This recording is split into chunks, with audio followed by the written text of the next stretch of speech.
Eh, Mi nombre es Adrián Pino, soy periodista de Argentina, soy profesor universitario, trabajo en las cátedras de periodismo digital de varias universidades de Argentina, y junto con Soledad, que algunos conocieron hace algunos días atrás, Soledad Arregues, también de Argentina, fundamos en 2018 Proyecto Desconfío, que es una iniciativa que hoy le vamos a contar algunos detalles y a qué se dedica y demás, pero que está enfocada 100% en desinformación, en entender qué pasa con la desinformación y en generar antídotos, herramientas, capacitación, entrenamiento para garantizar que haya cada vez más actores preparados para combatir el fenómeno de la desinformación. En general, digamos, para ustedes que recién están transitando los años de universidad, algunos que tal vez están terminando sus estudios universitarios en algunos casos, sepan que, por ejemplo, en nuestro caso, todo lo que aprendimos sobre comunicación digital en la universidad, yo tengo 45 años de edad, así que digo, hace muchísimo que estudié en la carrera de grado, no digo que no sirvió para nada, pero tuvimos que volver a estudiar todo. Y lo que aprendimos hace 3 o 4 años atrás ya no nos sirve para explicar muchos de los problemas de la cultura digital.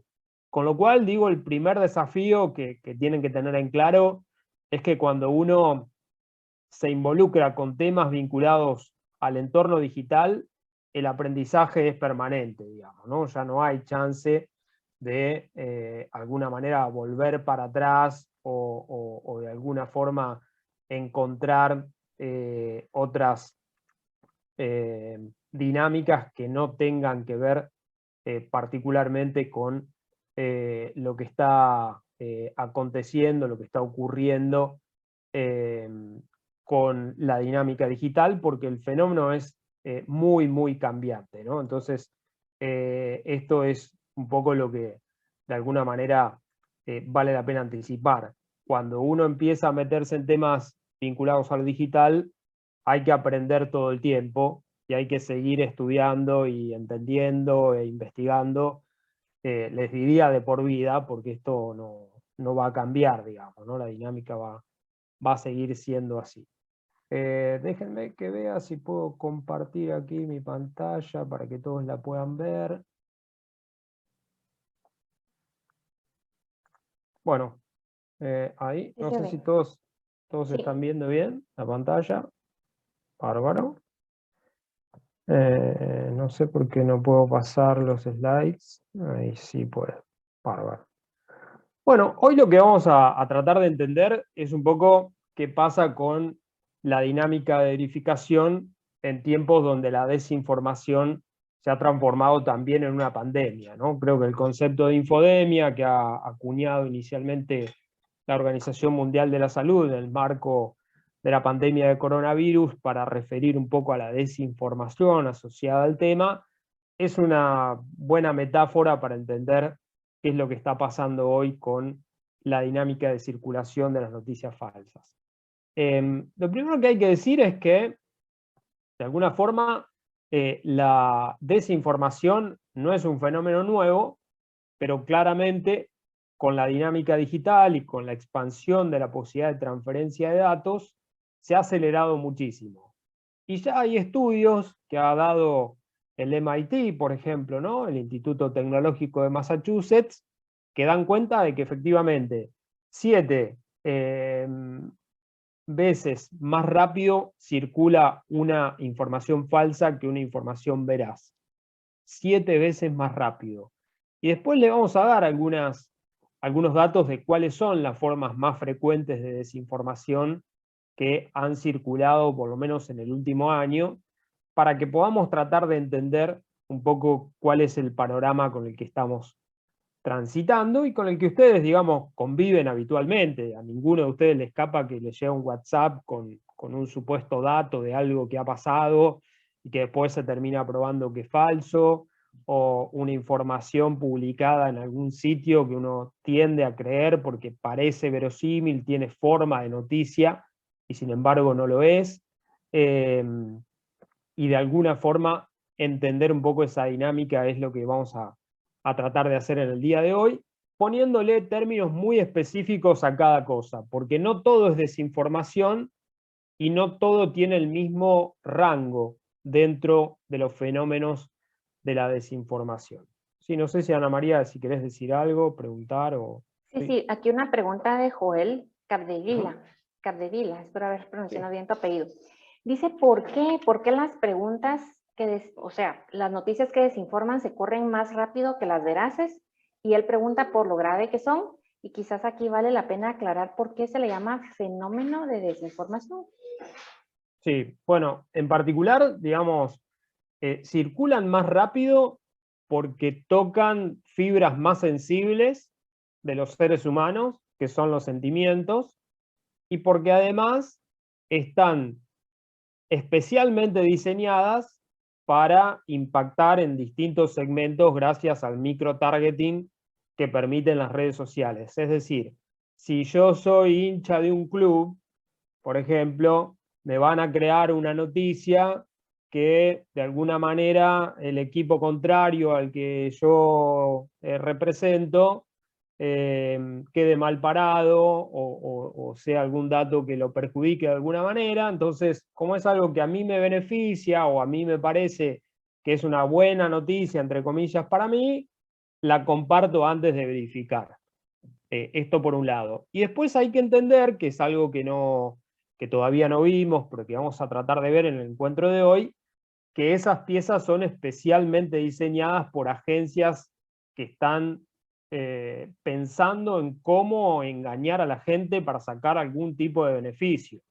A veces el beneficio es económico y bastante simple, como lograr clics, ¿no? Entonces alguien dice, bueno, voy a postear esto simplemente para darle tráfico a mi sitio, no importa si la gente después lo lee, no lo lee, si es cierto, si es mentira, lo único que busca es el famoso clickbait, es decir, el título anzuelo que logre derivar tráfico, y eso, digamos, monetariamente reditúa, porque si yo tengo un aviso de Google puesto en mi página y Google detecta que ahí hay muchas visitas, bueno, eso me va a acumular dinero en la cuenta del titular de ese sitio.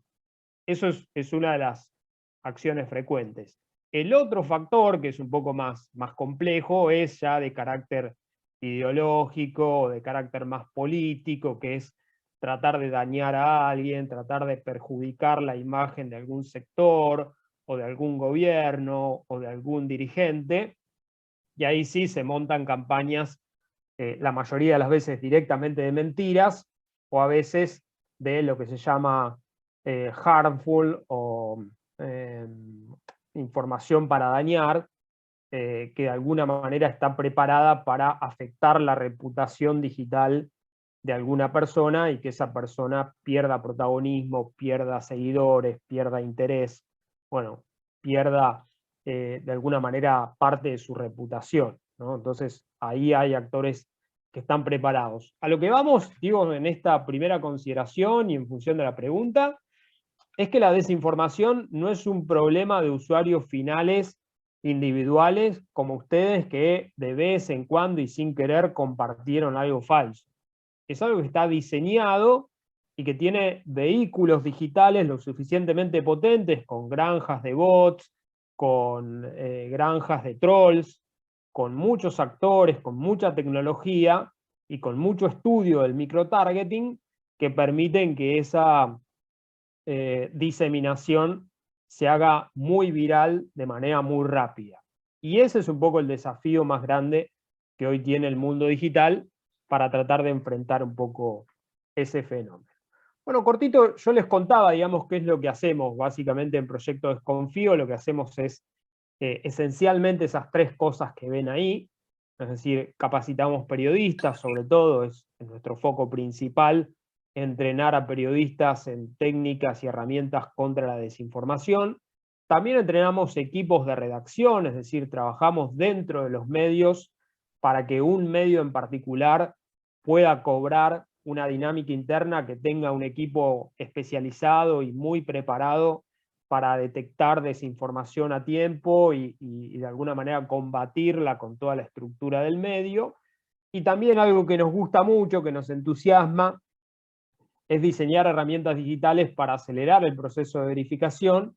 Ahí estamos experimentando todo el tiempo, nos conectamos con ingenieros en sistemas, con diseñadores, con desarrolladores de software, para tratar de desarrollar distintas herramientas que puedan colaborar de alguna manera con la detección temprana de la desinformación, que para nosotros es la tarea pendiente y la tarea más importante que por ahora el mundo digital está tratando de llevar adelante. Y la última cosa que hacemos, que no está ahí, pero es algo que hacemos de manera recurrente, es investigar, porque no nos gusta solo nutrir de información de lo que ya sabemos, sino que nos interesa generar nuestros propios datos. Y eso es algo que hoy le vamos a mostrar, digo, el resultado de una investigación que hemos hecho, para que vean cómo investigar ayuda muchísimo a pensar las soluciones y por qué es tan importante que podamos investigar en el campo de la desinformación. Yo no estoy mirando el chat, Ana María, pero si vos querés como traducirme un poquito qué está pasando, qué preguntas hay y demás, no tengas ningún temor en interrumpirme, ¿eh? Así lo haré. Bárbaro. Bueno, este es el primer dato vinculado con el escenario, ¿no? Con lo que hoy está pasando, de alguna manera, en relación a el escenario digital. La primera gran transformación, que para ustedes por la edad es bastante natural, es que hoy lo que hay es sobreabundancia de información, es exceso de información, cuando no hace muchos años, hace 15, 20 años atrás, había escasez de información. Entonces hoy el problema es distinto, no es un problema de encontrar cosas que están ocultas de alguna manera y que nadie puede acceder, sino cómo encontrar información útil en medio de tanta información que no lo es. Entonces, cambian las habilidades, cambian las competencias, y los profesionales del futuro, como son ustedes, que se están formando en esta instancia, que ya están de alguna manera siendo parte de la generación de cambio, necesariamente van a tener que aprender a explorar el mundo digital y a encontrar información valiosa dentro de la sobrecarga de sentido, de información, de contenidos, de sitios que están dando vuelta, ¿no? Y eso requiere habilidades especiales. Esas habilidades, Soledad las va a entrenar la semana que viene, ¿sí? Digamos, van a dedicar una partecita del taller a entrenar habilidades vinculadas con cómo mejorar la búsqueda de información, tanto en Google, como en Twitter, como en Facebook, como en Instagram, bueno, con herramientas de búsqueda para que ustedes puedan aprender técnicas específicas y no muy difíciles que les ayuden a encontrar información de manera más rápida, más segura y más confiable. El segundo escenario es lo que nosotros llamamos la desintermediación, es decir, la caída de protagonismo de los intermediarios, que siempre fueron los medios de comunicación, y que ahora están como corridos a un segundo lugar. Y en ese escenario donde, digamos, los actores principales como presidentes, jefes de compañías, influencers, se conectan directamente con los usuarios, bueno, claramente las burbujas de filtro, que es algo que en algún momento vamos a poder desarrollar un poquito, terminan siendo parte del problema, porque lo que hacen es aislar a cada uno de los usuarios en su zona de confort, ¿no? Cada uno de ustedes ve en sus redes sociales mucho de lo que les gusta y cada vez menos de lo que no les gusta, al punto que en algún momento todo lo que ven les parece lindo, bonito, interesante y agradable, ¿no? Y eso genera un poco de ruido y mucho sesgo en la concepción del mundo que uno tiene. Sí, Ana María. Elvis Ramírez nos dice, referente a sobreabundancia de información, dice, es infoxicación. Sí, sí, totalmente, Definitivo. digamos.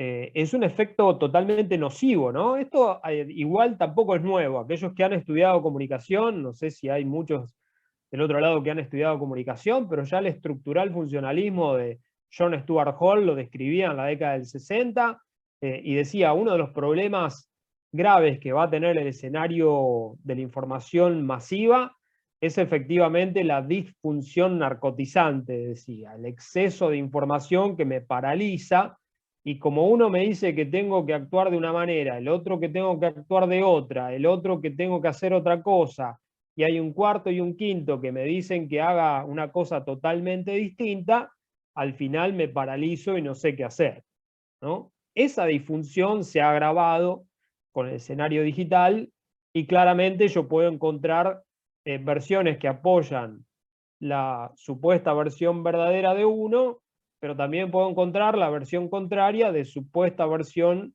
verdadera de otro. Entonces digo, bueno, algún problema hay acá, porque digo, cualquier dato que busque, tengo referencias cruzadas, y uno me dice una cosa, otro me dice otra, y al final de cuentas no sé cómo proceder.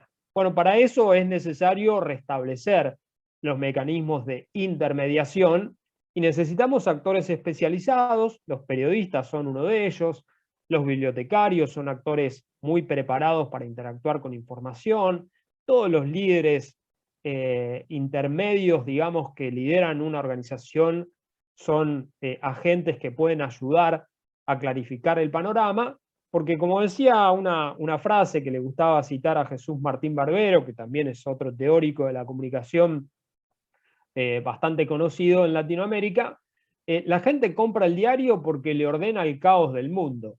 O sea, uno compra el diario, decía Barbero, ¿no? Porque en los titulares le dice, bueno, estos son los 5 o 10 temas importantes del día. Porque si no tengo a alguien que me los referencie, ¿cómo hago para saber de todo lo que pasa en el mundo en un solo día cuáles son los temas importantes? Por eso los mecanismos de intermediación son muy importantes, y a pesar del descrédito y a pesar del intento manifiesto de quitarle protagonismo a los medios de comunicación, hay que fortalecer medios de comunicación que sean realmente independientes, que tengan independencia editorial y que tengan la capacidad para ejercer ese procesamiento crítico de la información, como ustedes se propusieron un poco en el hashtag que han elegido hace algunos días, ¿no? Digo, cuando hablamos de generación crítica, lo que se espera es eso, que puedan absorber toda la información que viene, pero tener un criterio suficiente para seleccionar de manera crítica qué tipo de información van a tomar y qué tipo de información van a dejar a un costado. Y por otro lado, los denominados nuevos hábitos de consumo, que es lo que hace que hoy la información sobre asuntos públicos haya dejado de ser un tema que dedique, digamos, el usuario un tiempo específico o un tiempo determinado, como era antes, que uno decía, bueno, me levanto a la mañana, por ejemplo, y leo 5 diarios para estar enterado de lo que pasa. Hoy eso ya no existe como hábito en las nuevas generaciones, y como les pasa a ustedes, y acá me gustaría que cualquiera de ustedes me cuente, digo, en general llegan a las noticias casi por casualidad. Es decir, están scrolleando en su teléfono, están ahí bajando, mirando videos, viendo algún posteo, leyendo alguna cosa, y cada tanto les aparece una noticia.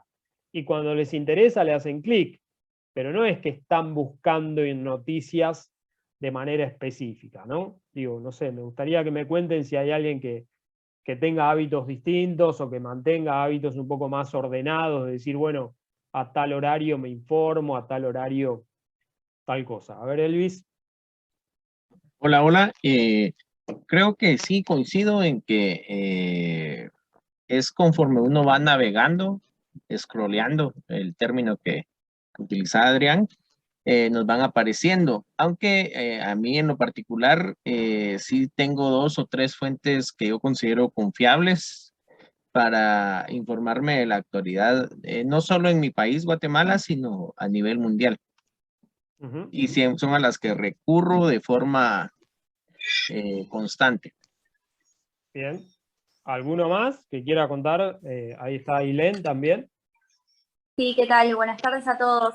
Yo quería contar, bueno, en realidad tengo un hábito de consumo, todas las mañanas leo distintos diarios, pero porque en general me interesa, pero en mi grupo de amigos es muy interesante algo estuvimos hablando el otro día, que la única que estudié comunicación soy yo, y ninguno de ellos, si bien es una muestra chica, habría medios de información digitales o consumía diarios o consumía ningún medio que sea de información solamente, sino que se informaban por Twitter o Instagram. Entonces eso hace que también haya un sesgo muy grande. Si bien uno sigue, por ejemplo, hay un medio argentino que todos conocemos que es Infobae, que sube las noticias en las historias y las resume muy bien, me parece que dentro de todo también consumir en estas redes sociales donde lo que prima es el algoritmo, también genera un sesgo muy grande en las noticias que podemos llegar a ayudarnos, digamos. Hay como un recorte muy, muy grande en este sentido. Antes de ir a Roger y otros que están levantando la mano, me gustaría como también preguntarle a Ailén, digamos, que ha estudiado un poco estos fenómenos y que ha pasado por la universidad viendo cómo funcionan esos algoritmos y demás, digamos, ¿cómo es tu dieta informativa? ¿Cómo haces para informarte sabiendo todo eso, ¿no? Bueno, yo consumo medios de acá de Argentina y siempre me gustó consumir medios antagónicos, digamos, como saltar la grieta, como consumir de ambos lados. En Argentina, digamos, como en muchos países de Latinoamérica, tenemos como dos grandes bandos, ¿no? Así como demócratas y republicanos en Estados Unidos, bueno, en Argentina tenemos peronistas y Juntos por el Cambio, Frente de Todos, Juntos por el Cambio. Es un poco la grieta de la que habla Ailén, ¿no? Bueno, mis redes sociales yo sigo gente de ambos bandos y periodistas de ambos bandos, digamos, es como todo un lío, pero debo confundirlo bastante al algoritmo, pero en realidad consumo distintos tipos de medios, tanto nacionales, pero estudio una maestría en internacionales, entonces también abarco medios en otros idiomas. Eso es como un poco todo. Sin embargo, he caído en muchísimas fake news, digamos, nadie está salvado de todo esto, es como... Sí, hay que tomar como muchos recaudos y cuanto más insumos podamos incorporar para interactuar con esa información, bienvenida, pero digo, el balance informativo es muy importante. Esto que dice Ailén de decir, tengo miradas que aunque no coincidan con mi punto de vista, las miro igual, las escucho, veo qué dicen, veo qué publican, porque digo, en Argentina, si no fuera por C5N, no nos enteraríamos de muchas maniobras vinculadas con el gobierno que terminó en 2019. Y al revés, si no viéramos por ahí TN, que es otra señal totalmente distinta, no nos enteraríamos de situaciones del actual gobierno vinculadas también con esa dinámica. Entonces, el balance informativo siempre es importante, no hay que encerrarse en las burbujas donde uno se siente cómodo, hay que tratar de romperlas todo el tiempo, hay que desafiar al algoritmo. Yo hago algo que les recomiendo siempre a mis estudiantes, y es poner like a cualquier cosa en algún momento que tenga algún sentido en relación a los temas de mi interés, para que el algoritmo no se acostumbre. Entonces un día le doy 100 likes a cosas que no tienen nada que ver conmigo, ni con mi dieta informativa, y el algoritmo seguramente empieza a recomendarme cosas que de otra manera no me hubiera recomendado. Total, después, digamos, con el tiempo también hay que ser como muy criterioso y muy sincero, el algoritmo gana, ¿no? Y el algoritmo igual nos encierra. Así que, digamos, el problema existe igual, pero hay como que torcerle y dar pelea todo el tiempo para que eso pase lo menos posible. Vamos con Roger y con algunos más que quieren decir o levantar la mano. Luego de Roger te voy a leer algunos comentarios muy interesantes del chat. Sí, cómo no. Roger. Gracias, sí, gracias, muchas gracias por la participación y muchas gracias por la oportunidad de comentar. Para mí es importante la forma como yo veo mis noticias, pues algo de lo que hago es seguir mis noticias locales. Entonces yo paso mucho de mi tiempo entre diferentes países. Guatemala, México y Estados Unidos. En Estados Unidos yo vivo en el área de Washington, D.C., entonces nuestro periódico local es de Washington Post. Cuando yo leo el Washington Post me gusta leer sobre personajes que tienen la educación, como una maestría, un doctorado, una especialidad sobre el tema que os están hablando para poder entender la noticia, la solución de lo que me están tratando de explicar en esa noticia. Otro de los medios que uso para mi información se llama The New York Times, y pues también es algo que aún leyendo en periódicos que pues me gustan, como el New York Times o Washington Post, siempre trato de mantener una opinión y una perspectiva sobre lo cual es una opinión sobre un tema relativo y sobre cuál es una noticia informativa. Para contrarrestar mi opinión, puesto que vi que yo me di cuenta de que había desinformación y la toxicología de las fake news exactamente en la campaña electoral pasada, cuando sí vimos esto en Estados Unidos de demócratas versus republicanos y cómo ambos se atacaban con muchas mentiras, ¿no? Claro. Bueno, pues lo que hice fue buscar periódicos internacionales como la Federación de Prensa Internacional, para poder darme una idea y una perspectiva de lo que en sí está pasando en los Estados Unidos y en el área donde yo hago negocios y también vivo, pago impuestos también. Otra de las técnicas que uso, pues yo soy bilingüe, yo hablo inglés y español, pues busco diarios o periódicos que no estén en el lenguaje del área donde esté. Si estoy en Guatemala, pues busco noticias de Guatemala en Estados Unidos, o busco noticias en inglés. Si estoy en Estados Unidos, pues busco noticias en español, o incluso en empresas como que tienen una perspectiva diferente. Uno de los que me da una perspectiva bien diferente y que pues muchas veces también llevan miembros que dan opiniones que en mi punto de vista pueden ser mentiras es Fox News en español, o Al Jazeera, que es un periódico pues arábico, en el que puedes encontrar una cantidad diferente de opiniones y noticias en las cuales tú regularmente, o en mi punto de vista, a veces no estoy de acuerdo, pero me gusta estar informado, me gusta ver la solución sobre eso. Llegando a la información que tengo y al punto que tengo, pues regularmente nunca tomo mi información sobre Facebook, o Twitter o Instagram. Sí veo mucho de esa información ahí, pero regularmente creo que es mentira, o regularmente suena tan ignorante que pienso que no hay una base sólida de investigación, certificación, desarrollo, como para poder creer que esa sea una noticia. Es más como amarillismo. Pero mi punto de atención en estos tres, incluso en el amarillismo y en los diarios con diferentes tipos y periódicos con diferentes tipos de opiniones, viene a ser la desinformación por omisión o la desinformación de Estado. Cuando tu propio país, tu propio gobierno te está mintiendo, ¿cómo puedes llegar a ese punto donde tú sabes si es verdad o no? Porque el periódico te está reportando, te está dando la información, lo que escucharon, lo que vieron. Mucho de eso es lo que para mí creo que son las fake news, las noticias falsas más preocupantes, y una de las razones por las que estoy en este programa. Muchas gracias. Bueno, muchas gracias, Roger. Muy interesante realmente tu perspectiva. Y hay algo que el periodismo anglosajón tiene de ventaja sobre el periodismo latino, o latinoamericano o hispano, y es que diferencian de manera mucho más clara los hechos de las opiniones.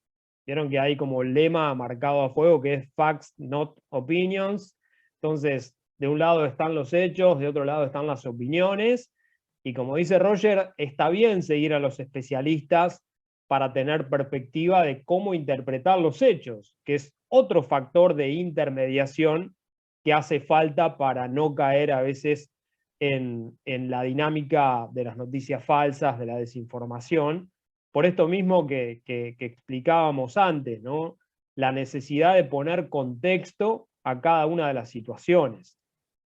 Una de las formas más típicas de desinformación, que ya vamos a ver, es sacar de contexto algo que es real, que ocurrió, pero que no tiene el contexto necesario para ser interpretado correctamente. Por eso también es muy importante tener guías de análisis, de opinión, de perspectiva, de interpretación, para que esos hechos cobren algún sentido, ¿no? Porque yo puedo decir, no sé, el ministro de Economía anunció una devaluación del 5%.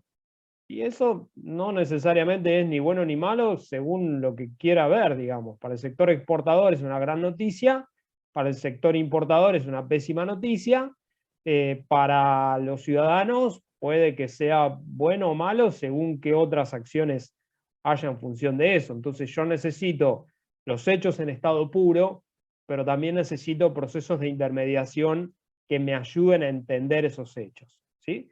No me quiero demorar porque sé que hay como más comentarios, más mensajes y veo que ni empecé todavía y ya se puso muy interesante todo y quiero llegar al foco que es por lo menos describirles los tipos básicos de desinformación para que todos tengamos un lenguaje común y veamos de qué estamos hablando. Y después sí, le seguimos dando lugar a quienes han levantado la mano, dejado algún comentario y avanzar un poquito, si te parece, Ana, y sin que se enojen, digamos, los que han pedido la palabra, que ya se las vamos a dar. Pero voy un poquito rápido, digamos. Esto es un poco lo que está cambiando en la medida que el escenario de la desinformación está creciendo. Por una parte, por primera vez en mucho tiempo, los gigantes digitales se vieron obligados, no porque quisieran, sino porque la comunidad digital y periodística se los exigía, a borrar contenido que era verificado como falso. Por primera vez en la historia, las plataformas eliminaron miles de cuentas y miles de contenidos que agencias de verificación habían detectado que eran contenidos falsos. Esto es un cambio en la historia digital y en la historia de los gigantes digitales. Por otro lado, lo que mostró la pandemia en general es que la gente, frente al riesgo de su propia salud, se volcó a los medios de comunicación más confiables o con más trayectoria o con más recorrido para ir ahí a buscar información de confianza. Y esto también es un buen punto y un punto muy interesante para entender que cuando hay periodismo de calidad y cuando hay buena información, la gente recurre a esas fuentes porque se siente más segura de que ahí puede encontrar información que le ayude a tomar decisiones. Y por supuesto que en el medio, algunos otros gigantes digitales hicieron pequeños ajustes en sus dinámicas de distribución de contenido, ¿no? ¿Se acuerdan que WhatsApp empezó a limitar el reenvío de mensajes, que antes era ilimitado? Uno podía como reenviar a toda su lista de contactos en un solo envío. Ahora solamente se puede reenviar de a 5 contactos a la vez. ¿Eso quiere decir que es suficiente? Bueno, podemos discutirlo, porque la verdad es que de a 5 a la vez, pero no tengo límite. Yo puedo seguir reenviando muchas veces el mismo contenido a muchísima gente. Y lo que hizo Twitter recientemente, es decir, antes de retuitear algo sin leer, te dice, mirá que estás por retuitear algo y no lo leíste, ¿eh? ¿Por qué no lees el contenido primero a ver si vale la pena replicarlo o compartirlo? Con lo cual digo, hay pequeñas señales de que los gigantes digitales van camino a tomar algunas acciones que son demandadas por el impacto de la desinformación. En WhatsApp lo que pasó fue esto, ¿no? Se agregó esta famosa leyenda de reenviado muchas veces. ¿Se acuerdan que antes esto no existía? Primero se apareció el famoso reenviado y después apareció la alerta adicional de reenviado muchas veces. Acá hay un contenido, por ejemplo, de Argentina, que fue reenviado muchas veces, y lo que cambió a partir de esto es algo que para mí no funciona, pero que, digo, cumplo en contárselos porque es algo que WhatsApp consideró que era una buena acción, y es que cuando hay un contenido que es reenviado muchas veces, le agregó esta lupita al costado, donde uno hace clic ahí y le aparece este cartel. ¿Te gustaría buscar esto en internet? Se subirá el mensaje a Google para realizar la búsqueda. Y uno aprieta en este botón verde y lo que hace es googlear algunas de las frases que están contenidas en el mensaje, de una manera muy burda y muy torpe, porque a veces copia el título entero y la verdad es que Google no identifica todas las palabras. Y tampoco busca frases exactas, entonces la búsqueda es bastante deficiente. Pero bueno, es como un atajo para decir, bueno, yo te avisé que vos tenés que buscar antes de reenviar esta información, y WhatsApp quedó a cubierto con esta nueva acción de agregar esta lupita, que si no sabían que existía, bueno, pueden probarla en algún momento cuando reciban algún mensaje que haya sido reenviado de manera significativa.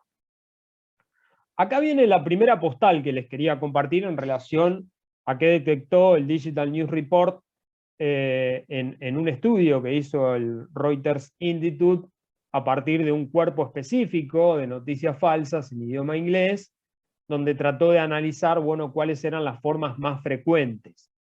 Lo primero que detectó es que la mayoría de la información que no es veraz es información errónea que involucra, como dice un poco ahí el detalle, información verdadera fuera de contexto o con un contexto manipulado.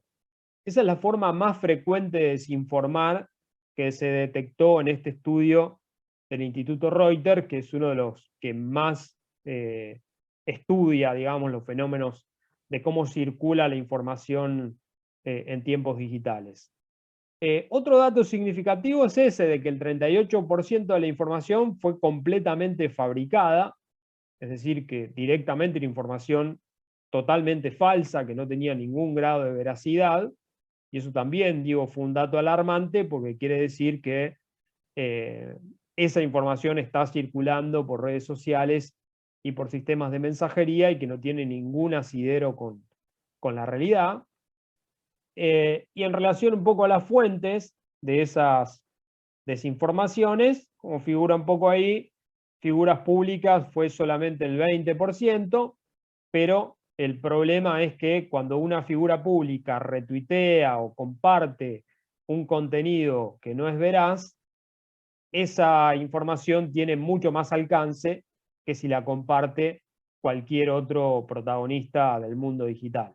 Entonces, los influencers, los dirigentes políticos, los representantes van a tener que tener una responsabilidad adicional en el tipo de información que comparten, porque una equivocación, un error, por más involuntario que sea, puede generar mucho daño a esa comunidad. ¿Sí? Esto es un poco el panorama con el que quería arrancar para que podamos compartir de alguna manera cuál es el estado de situación de lo que se ha estudiado hasta ahora y de los primeros cambios que se han dado a partir del fenómeno de la desinformación. Acá nos vamos a meter, si les parece, en entender conceptualmente la desinformación, porque también es cierto que se mezclan a veces algunos términos, que no todos hablan de lo mismo cuando se refieren a la desinformación, que no hay tanto rigor conceptual cuando se habla del tema, y hay mucho charlatán, por decirlo de alguna manera, como decimos los argentinos, que habla del tema, pero no sabe muy bien de qué está hablando y mezcla algunos conceptos. Entonces, digo, vamos a hacer una aproximación rápida que me va a tomar unos 15 minutos para que después sí podamos seguir con los comentarios y demás, para que todos sepamos en qué estamos enfocados cuando hablamos de desinformación. Bueno, esta es un poco la figura más emblemática que empezó a utilizar el término fake news para referirse a la información periodística de los medios que de alguna forma no comulgaban con el gobierno de Trump. Entonces, la palabra fake news desde ahí pasó a ser un problema para el mundo académico y para los investigadores que nos dedicamos un poco a este tema, ¿no? Entonces, lo primero que se decretó es que el término fake news es un término que genera confusión. Porque se usa para demasiadas cosas. Entonces, de manera rigurosa, hay que tratar de evitarlo. Y cuando hablamos de desinformación, acá tomamos el informe del grupo de expertos de la Comisión Europea, que para nosotros es una definición relativamente simple, directa y con categorías claras para entender cuándo estamos delante de una información. Es esto que dice que la desinformación incluye todas las formas de falso, información inexacta o engañosa, diseñada, presentada y promovida para causar daño público o con fines de lucro de manera intencional. Y ahí está como la fuente de disputa principal, porque la intencionalidad es difícil de medir, ¿no? Entonces, ahí entramos en otro campo que también los investigadores estamos tratando de interpretar y de discutir. De hecho, mi tesis doctoral va a ser justamente sobre esto, ¿no? Sobre cómo entender la intencionalidad de los mensajes que intentan desinformar en redes sociales. Pero digo, a priori estamos hablando de un contenido que es falso, que es inexacto o que es engañoso, pero que fue preparado especialmente con un fin. El resto es otra cosa, que ya vamos a ver cómo se llama, porque hay distintos tipos de desinformación, pero que de alguna manera el concepto de desinformación debe reemplazar al concepto de fake news. ¿Sí? Este es el primer acuerdo conceptual que quiero que tengamos de acá en adelante para que todos hablemos un poco el mismo idioma. Hay 7 tipos de desinformación según la categorización que desarrolló First Draft. First Draft es un proyecto muy potente a nivel global que lamentablemente acaba de cerrar su oficina en Gran Bretaña, así que digamos, por alguna razón están haciendo ajustes del equipo, de presupuesto y demás, y uno de los focos principales de investigación que estaba centrado en Gran Bretaña acaba de cerrar, pero aún así es un proyecto muy poderoso, muy potente, con financiadores muy grandes, que ha descrito esta tipología que la mayoría de los proyectos hemos adoptado, y que bueno, como tienen ahí, no se los voy a leer porque lo pueden ver en pantalla, pero son distintos tipos según qué tipo de engaño o qué tipo de tergiversación de los hechos se va dando, ¿no? Puede ser contenido manipulado, contenido impostor, contenido fabricado, la famosa sátira o parodia, que es una categoría muy discutida, ¿no? Porque también es cierto que la parodia o la sátira son utilizadas de forma frecuente en procesos de dictadura o de restricción de la libertad de expresión. Digo, cuando hay restricción a la libertad de expresión, bueno, la sátira y la parodia ayudan a decir algunas verdades que de otra manera aún podrían decirse, ¿no? Entonces, también depende mucho del contexto en el que esa información sea tomada, pero es cierto que un meme, por ejemplo, que es mal interpretado por alguien que le falta información, puede confundir, o que una tapa en tono de parodia también puede generar confusión si no es interpretada correctamente, y por eso se la considera un tipo de desinformación. Y los otros 3 tipos son estos que están acá, ¿no?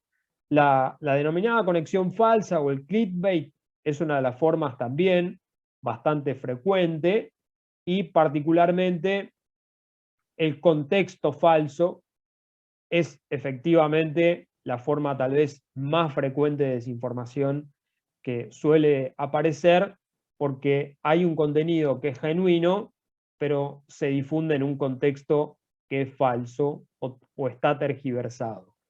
Algo que pasó, por ejemplo, de manera muy recurrente, para que todos entiendan el concepto, fue con la quema de toda la zona del Amazonas, sobre todo en Bolivia, ¿no? O bueno, en general, digo, cuando el Amazonas se prendió fuego y empezó a tener problemas. Digo, había, por ejemplo, Cristiano Ronaldo compartió una imagen en su cuenta de Twitter y en su cuenta de Instagram con millones de seguidores, y en realidad el incendio no pertenecía a esa zona, no era un incendio del Amazonas.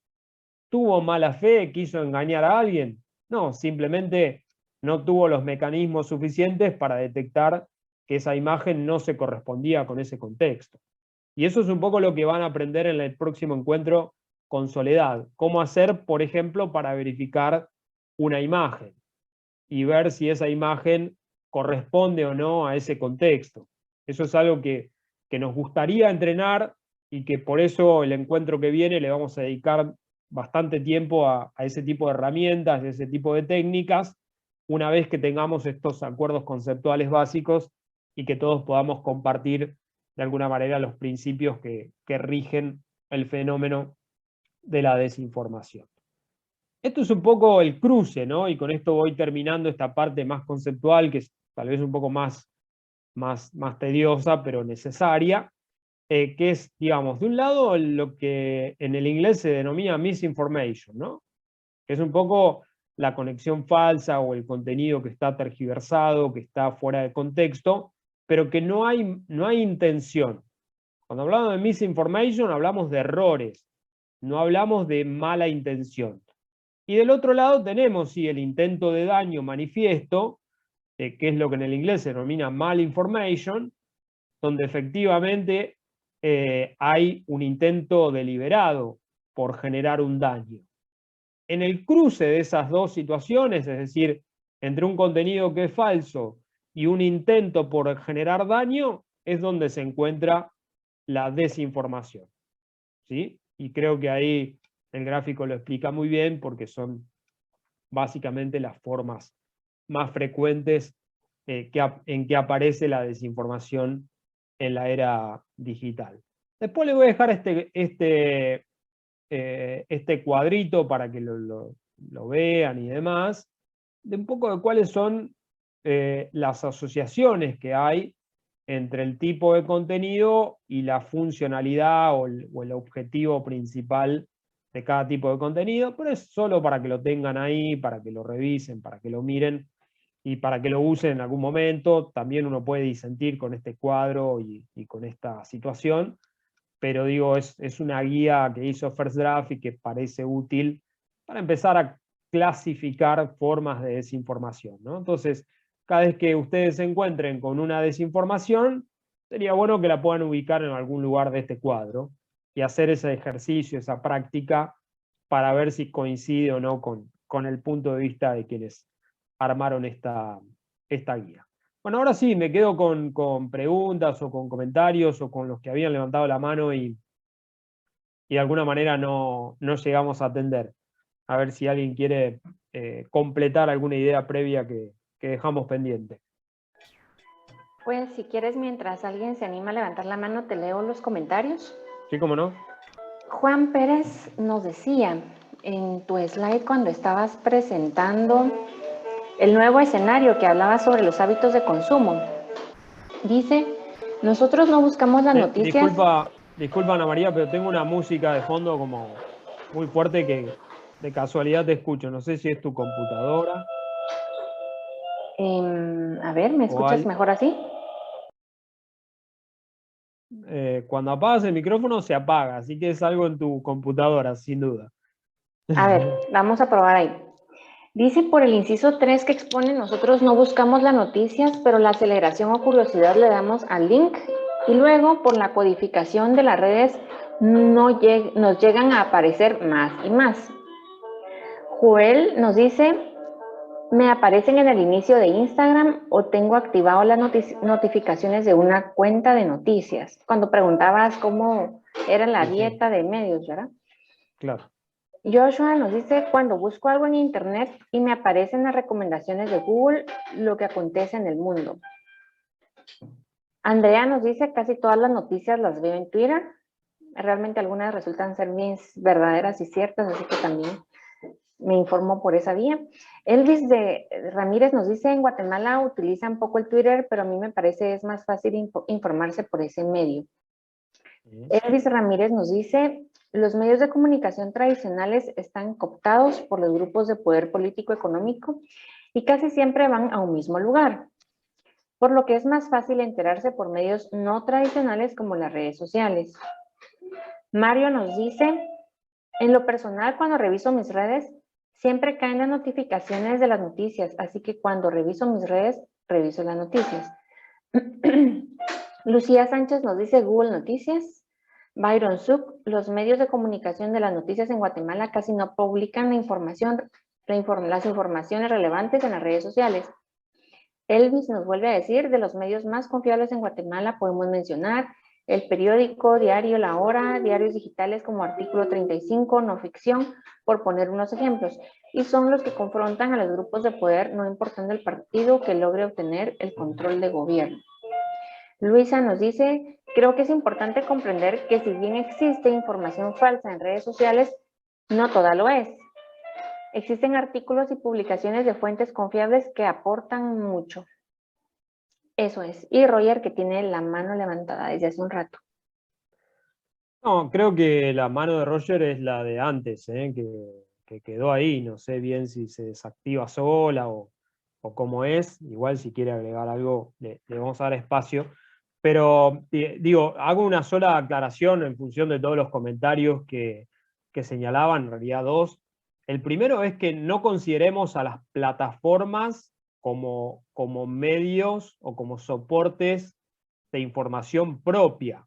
Digamos, yo no puedo decir me informo a través de Twitter, porque Twitter no genera información, comparte información de otros usuarios, entre ellos medios de comunicación, que probablemente sean los que mayormente publiquen información. Entonces, tenemos que ver a partir de qué fuentes nos informamos. Por ejemplo, me informo a través de la cuenta de Twitter de tal usuario que publica frecuentemente sobre tales temas, o de tal medio de comunicación que publica en Twitter todas sus breaking news, ¿no? Entonces, eso es una cuestión que vale la pena aclarar, porque las plataformas, y ese es su principal argumento de defensa cuando se las acusa de no combatir la desinformación, decir, no, pero yo no genero contenido. Yo soy un intermediario ahí, no hago nada, no tengo nada que ver, con lo cual tampoco es cierto, y después vamos a hablar un poco más de ese tema.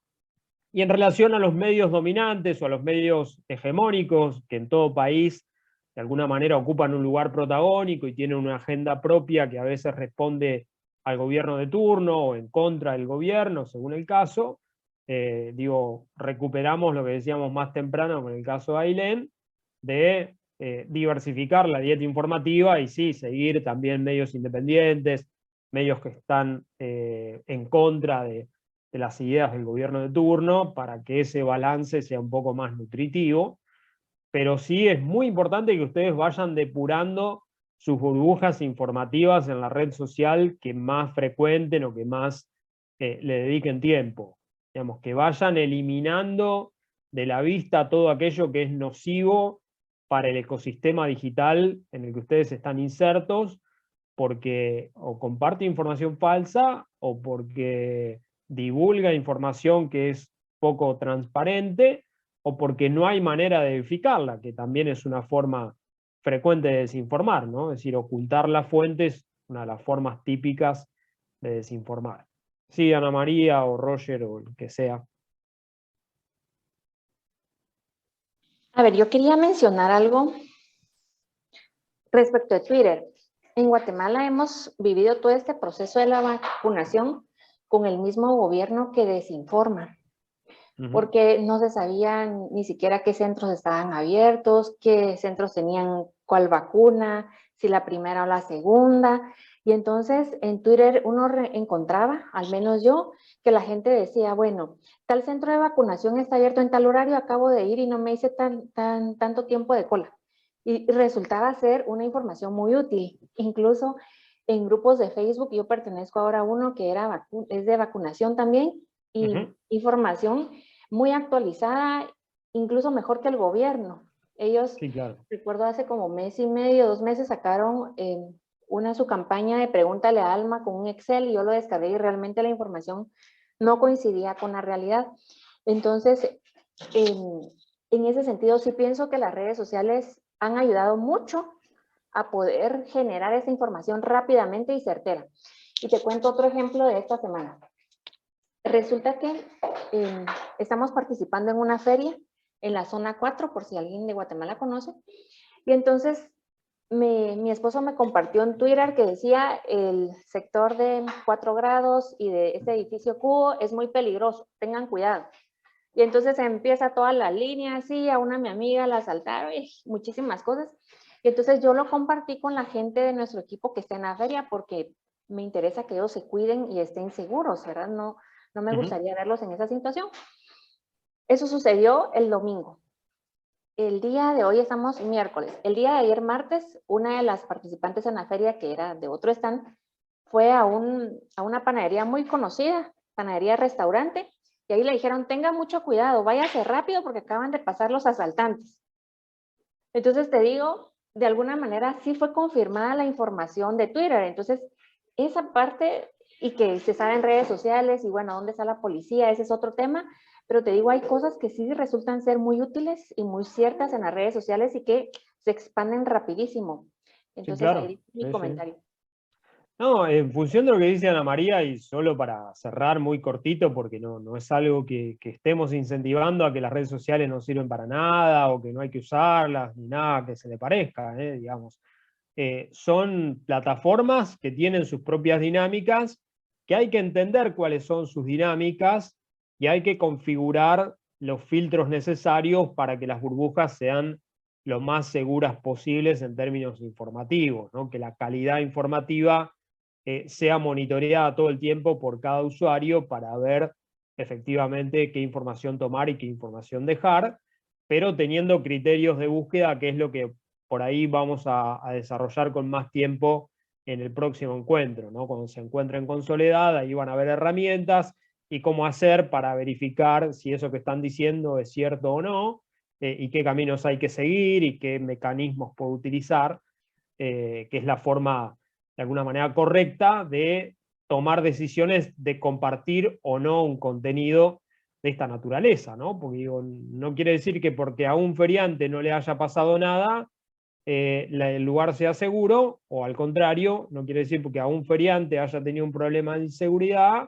el lugar sea inseguro, ¿no? Entonces, tiene que ver un poco con la calidad de la información y con el origen, y por eso decimos que los intermediarios siempre son buenas referencias porque hacen un trabajo metódico, tienen un método para verificar información y no se dejan llevar por los casos, ¿sí? Yo no puedo considerar que una esquina de una ciudad genera problemas de tránsito porque hubo un accidente. Tengo que ver el historial y ver si en los últimos 5 años hubo muchos o pocos accidentes, y si hubo más o menos accidentes que en otras esquinas, ¿no? Y ese trabajo lo hace el periodismo en general. Por eso digo que esa es la manera de dosificar un poco lo que pasa en redes sociales. Por supuesto que para el último minuto, para la información de breaking news o alguna información urgente, son una herramienta muy útil que sirve a los ciudadanos para saber qué está pasando en X lugar, en X momento determinado, ¿no? Bueno, vamos con, no sé si Amalia, la veo ahí, con la mano levantada. Buenas tardes a todos. Gracias por la oportunidad de hablar. Yo quería compartir simplemente cómo me organizo para recibir noticias de forma diferente. Utilizo solamente la plataforma Facebook para recibir noticias y solamente sigo a embajadas de los países que a mí me interesa saber. Entonces ahí minimizo o se quedan y ya no me llegan noticias falsas, amarillistas y demás, etc. Y me gusta también que está medida la información, no me llega cada rato. Así que yo me organizo así, me ha ido bien y bueno, eso nomás quería compartir, diferente a otras personas. Claro, es muy interesante, ¿no? Cada uno va como armando su propia estrategia de insumos informativos.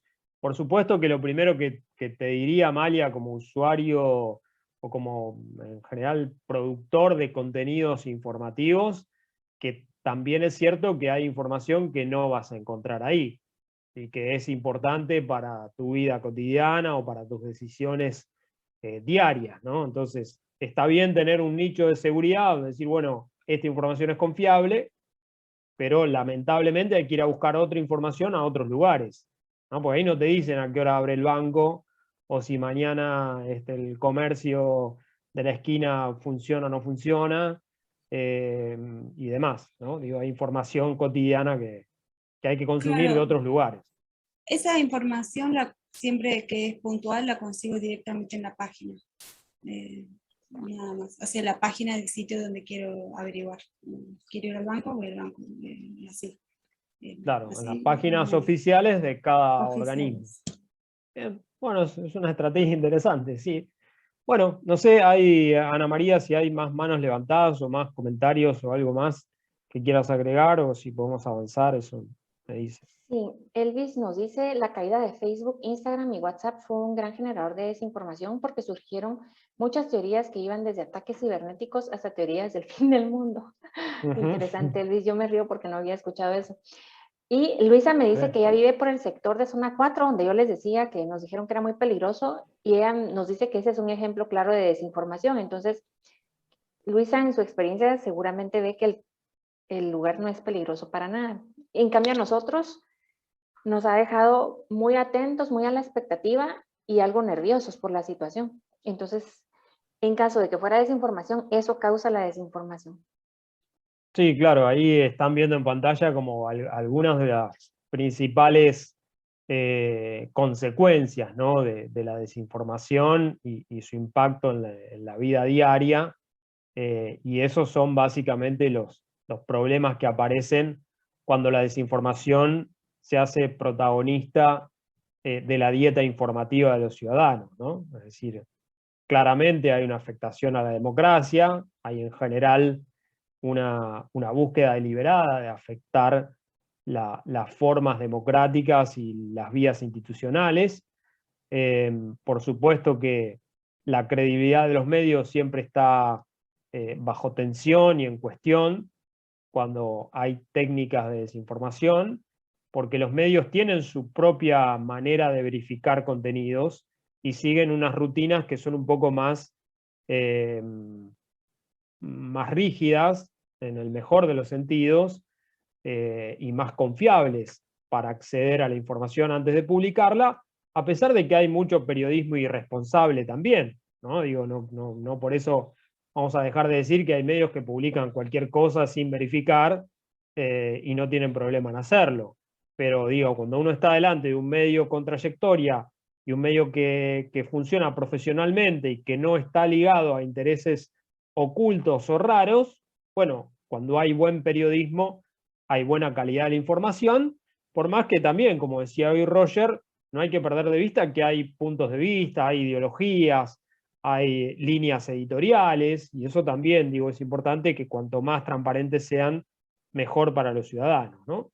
Y esto, digo, es importante porque la afectación termina generando esto que tal vez estamos empezando a ver con el caso que citaba recién Ana María y que alguien contestaba también desde esa misma zona, porque abre hostilidades entre los sujetos. Entonces el que vive en esa zona va a decir, no, esta zona no es insegura, y el que lo ve por Twitter dice, no, pero a mí hay 20 mensajes, 50 mensajes que me dicen que sí.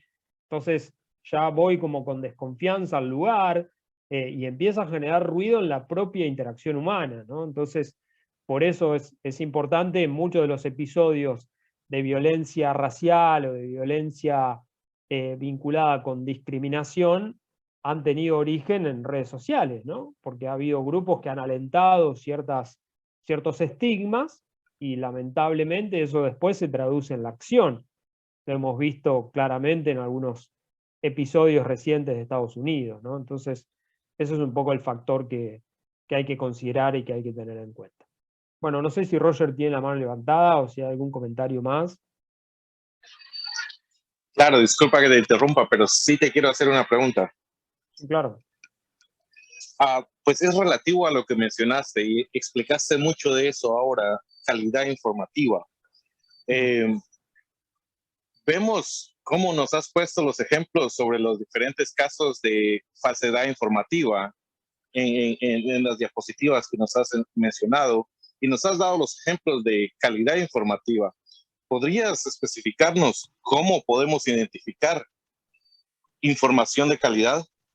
Bueno, digamos, ahí nos metemos en un capítulo nuevo, que es algo que a nosotros nos interesa mucho como organización, que es lo que nosotros llamamos alfabetización digital, alfabetización mediática, algunos llaman alfabetización informacional, y recientemente Rosenthal Alves del Knight Center acaba de llamar alfabetización periodística.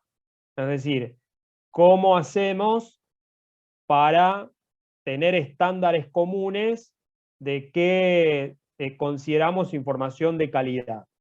¿Qué estamos haciendo nosotros, Roger, que es algo que está en desarrollo y todavía no está ni cerca de estar terminado? Estamos construyendo indicadores de calidad de la información periodística. ¿Por dónde va ese camino como anticipo para tu pregunta, que es muy interesante? Bueno, por ejemplo, que el título se condiga con el desarrollo del contenido. Entonces, si hay coherencia entre el contenido y el título, eso es una primera señal de calidad. Si ahora el título dice, no sé, 5 formas de ganar dinero en 5 minutos, y después el desarrollo no lo puede explicar porque claramente no es una información que se pueda justificar de alguna manera, eso es un indicador de mala calidad. Otro indicador que nosotros nos gusta como agregar al análisis, y es parte de lo que estamos monitoreando o tratando de monitorear, es la cita de las fuentes, que se expliciten las fuentes que explican cada párrafo de una noticia. Entonces alguien dice, las noticias falsas viajan más rápido que las noticias reales. Bueno, ¿de dónde lo sacaste? Lo saqué en un estudio que hizo el MIT y acá te pongo el link para que lo leas. Eso es calidad informativa frente a otras formas que son de menor calidad. Otro factor tiene que ver con separar y discriminar claramente hechos de opiniones. Entonces, cuando la narración periodística entrevera todo y mezcla adjetivos con descripciones, bueno, ahí hay como un signo o una calidad menor en el trabajo periodístico que la simple enumeración de hechos contrastables, verificables y con una fuente específica que pueda ser mencionada. Más o menos por ahí va el camino de los indicadores que nosotros estamos queriendo construir, y que además lo que queremos hacer, que es algo que no tiene que ver con el encuentro de hoy, pero lo adelanto porque viene muy bien la pregunta, estamos queriendo que eso funcione de la manera más automatizada posible para que haya un mecanismo de machine learning que advierta esas categorías y las califique de forma más o menos automática, y el usuario final tenga, antes de leer una noticia, un ranking de calidad de esa información.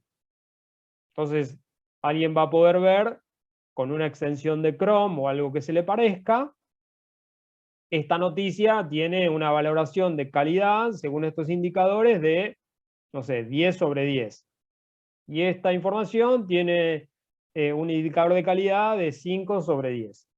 Entonces el usuario va a tener un insumo más, incluso antes de leer, para saber cuánta calidad tiene esa noticia.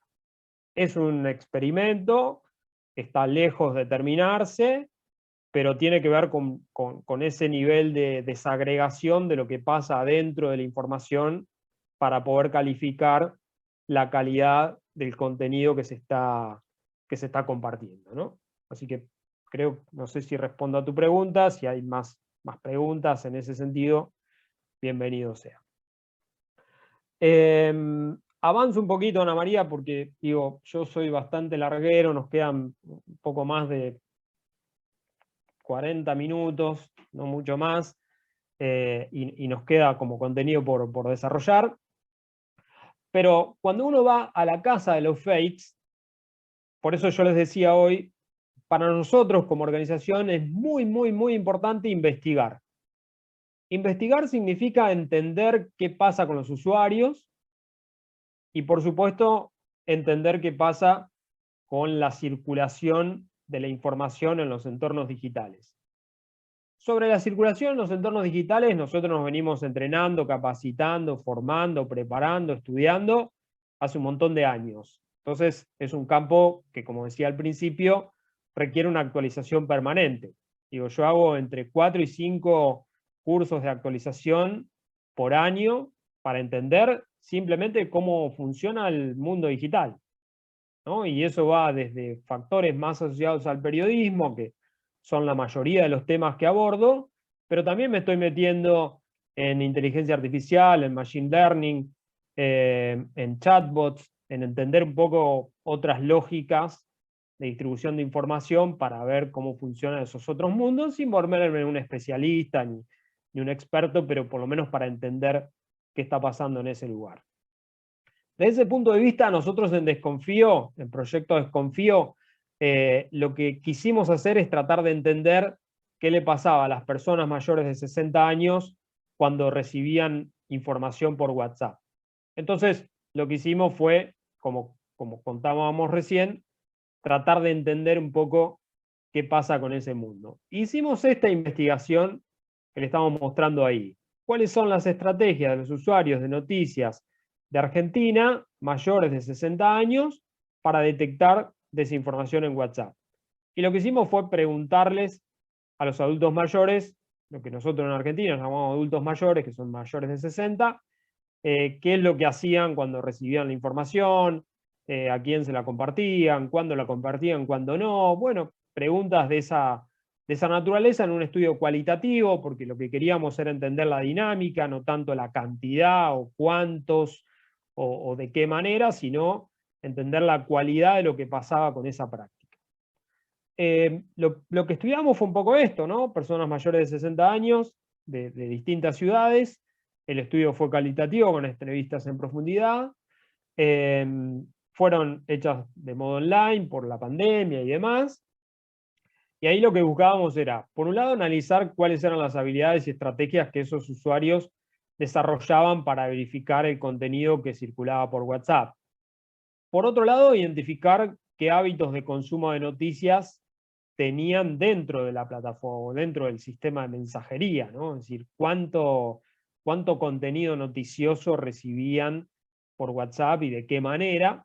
Y después lo que queríamos hacer, que era lo que más nos interesaba para poder desarrollar soluciones o propuestas, era caracterizar esas prácticas de los usuarios frente a la información que reciben, ¿no? Como tratar de entender qué tipos de reacciones y de acciones se implementaban. Eso lo presentamos en un estudio del año pasado, en el Congreso MESO, que es un congreso muy reconocido en Argentina. Y lo primero que vimos era que había dos tipos de usuarios, ¿no? Usuarios que claramente eran independientes porque tenían autonomía digital y tenían un grado avanzado de uso de sus teléfonos. Y, por supuesto, un montón de personas mayores totalmente dependientes que requerían casi prácticamente en todos los casos de un tercero para saber hasta qué botón apretar, cómo reenviar un contenido, cómo compartirlo, cómo descargarlo, ¿no? Es decir, había como dos grandes universos muy claros y muy diferenciados dentro del grupo que estuvimos estudiando. En el caso de ustedes, claramente son todos usuarios independientes, digamos, que tienen la autonomía suficiente para hacer cualquier acción digital con sus propios teléfonos por una cuestión de edad, de generación, de cultura digital y demás, que de alguna manera los pone dentro de la primera categoría. Y después cuando fuimos a ver un poco, de alguna forma, cómo se percibían a sí mismos frente a las piezas de desinformación que podían recibir, bueno, encontramos como estos tres tipos, digamos, ¿no? Había usuarios que consideraban que no eran capaces de identificar un contenido falso de uno verdadero, es decir, que directamente todo lo que les llegaba casi que lo consideraban verdadero o no le generaba ninguna duda, porque le faltaba información, porque le faltaba contexto, porque no estaban muy conectados con la actualidad.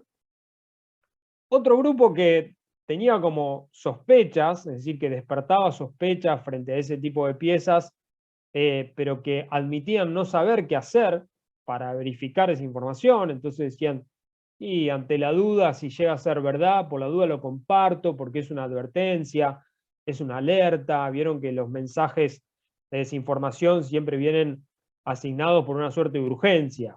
Digo, la mayoría de las veces decir, urgente, no dejes de reenviarlo, si no reenvías este mensaje, se te va a bloquear el celular o WhatsApp no va a andar más, que es una desinformación que vuelve cada tanto, ¿no? Ya cada vez convence a menos, pero sigue circulando y siempre con un tono de urgencia. Entonces, ante la urgencia y la preocupación, la gente reenviaba. Y después sí, una tercera categoría de gente que parecía tener alguna suerte de instinto para detectar información engañosa o información falsa a partir de su propia experiencia, su formación y sus vínculos, que ponía un tiempo de pausa, un tiempo de alerta y de alguna manera frenaba la distribución de esa pieza de desinformación. Y lo que vimos después es lo que le preguntábamos era, bueno, está bien, te llega una pieza que te genera la duda. ¿Qué haces para contrastar esa información y tratar de verificar? La respuesta más frecuente fue la primera que aparece ahí en el slide, que contrastaban con medios tradicionales o líderes de opinión. Es decir, si lo decía el conductor de la radio que escuchaban siempre, es porque era verdad. O si lo veían en televisión, es porque era verdad, ¿no? Había como una recurrencia frecuente a los periodistas para confirmar o descartar una información que habían recibido por WhatsApp. Otro grupo también lo que hacía era consultar a personas del grupo primario, ¿no? Es decir, familiares, amigos, preguntarle a un hijo, a un sobrino, a un nieto, si, che, me llegó esto, ¿qué te parece? Tengo a mi madre como el peor ejemplo, que me bombardea de desinformación, porque está metida en no sé cuántos grupos de amigos y qué sé yo, y me dice, Adri, me llegó esto, y es claramente una desinformación, pero ella no se siente con la capacidad suficiente para descartarlo. Entonces me pregunta, con lo cual le digo, es un buen camino, porque digo, justo diste con un hijo que estudia estos temas, pero es otra forma frecuente de hacer ese tipo de verificación. Otros que directamente googlean, lo cual es una práctica interesante en ese grupo de edad, y es una estrategia útil, porque uno empieza a googlear y dice, a ver esta persona quién es, si ese médico o ese profesional de la salud existe, si realmente dijo lo que dicen que dijo, etc. Y otros que, de alguna manera, también tienen un sesgo ideológico y lo que hacen es decir, bueno, como esto coincide con lo que yo pienso sobre el tema, es cierto o es falso, digamos, ¿no? Porque hay un sesgo ideológico que está por encima de la realidad y que de alguna manera es uno de los problemas frecuentes en este segmento de edad, que no se da lugar para el beneficio de la duda, y si le parece bien con su punto de vista lo comparte, o si entiende que, digamos, significa poner en duda alguna de sus convicciones, lo descarta antes de hacer cualquier acción de verificación, ¿no? Entonces, esto es un poco lo que tratábamos de entender, y que si bien lo enfocamos en mayores de 60 años, sirve también para pensar cómo funciona el resto de los usuarios de sistemas de mensajería, en este caso, ¿no? Como es WhatsApp, que es un medio mucho más difícil de verificar porque es un medio cerrado, que no permite acceder a sus datos, y que por tanto lo que pasa es entre usuarios que ven ese contenido pero que no es accesible desde una fuente pública, ¿no? Como sí pasa con Twitter, con Facebook, con Instagram, donde cualquier usuario prácticamente puede ver los contenidos publicados. Entonces, la dificultad se vuelve un poco adicional ahí, pero fíjense un poco qué es lo que pasa con los hábitos informativos cuando uno recibe una información que le resulta dudosa. Ustedes en particular, ¿dónde se pondrían? ¿O qué cosas harían? ¿O qué cosas hacen? Ojalá que ya las hagan cuando reciben una información que a usted les genera duda. Dice, che, ¿esto será cierto? ¿Dónde se ponen ahí en esos distintos grupos, en esas distintas acciones? A ver, cuéntenos en el chat qué hacen o Sí, abran su micrófono y cuéntenos a viva voz. tal cual. Yo voy corriendo a abrir la puerta y vengo. De acuerdo, Adrián.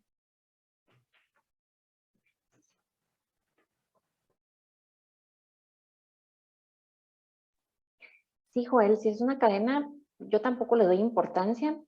Ahora, cuando parece ser algo muy verdadero o muy cierto, yo acudo a internet a leer algún artículo. También escucho medios de comunicación y escucho personas en quienes confío. Y luego también hablo con otras personas para saber su punto de vista. Porque como siempre hablamos de que existen los hechos y por el otro lado existen las opiniones. Y entonces, en ocasiones, algunos referentes hablan más de sus opiniones que de los hechos, pero entonces encontrar ese balance para saber si algo es real o no. Ahí sigan escribiendo, vamos a ver. Mientras viene Adrián.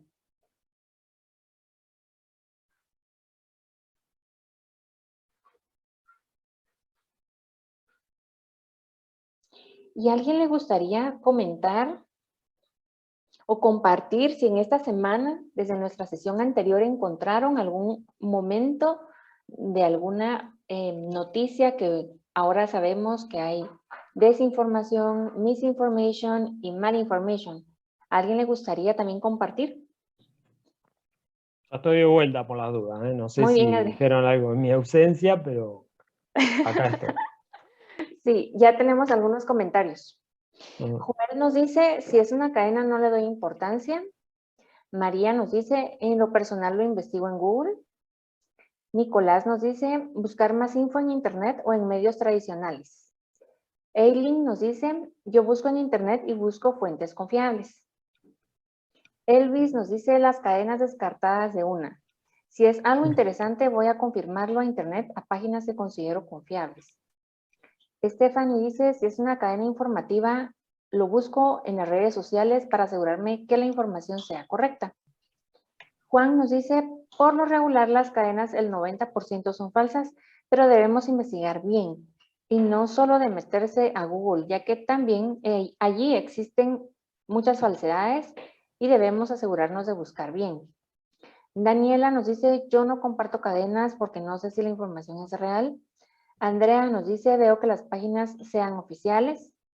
Pamela nos dice, tampoco comparto cadenas, no sé si su procedencia sea veraz.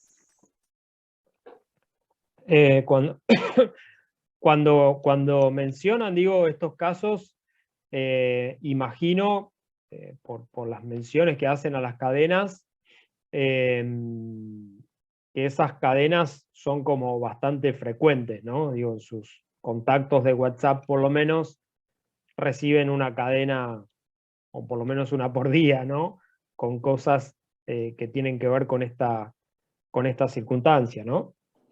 Quiero contar, Adrián, que yo recibía muchísimas cadenas de mi mamá, que es una persona, una adulta mayor, y a yo le preguntaba, mamá, ¿pero de dónde recibiste esto? Entonces me decía, es que en el grupo que tenemos de las personas que vamos a tal cooperativa, que también son de su edad, lo mandaron y por eso te lo reenvié. Entonces, mamá, no, esto no es cierto, no creas. Claro, Pero son tal cual. muy comunes. Es muy común.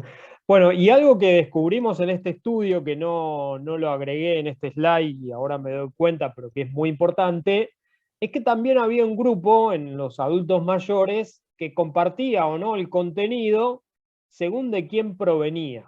Entonces, si se lo mandaba una amiga de confianza, no importaba, digamos, si fuera reenviado muchas veces, que viniera de una cadena, de donde viniera, como le había mandado Martita, que Martita es mi amiga y yo le creo todo lo que me dice, lo reenviaba. Entonces, también hay que entender un poco estas lógicas para poder intervenir.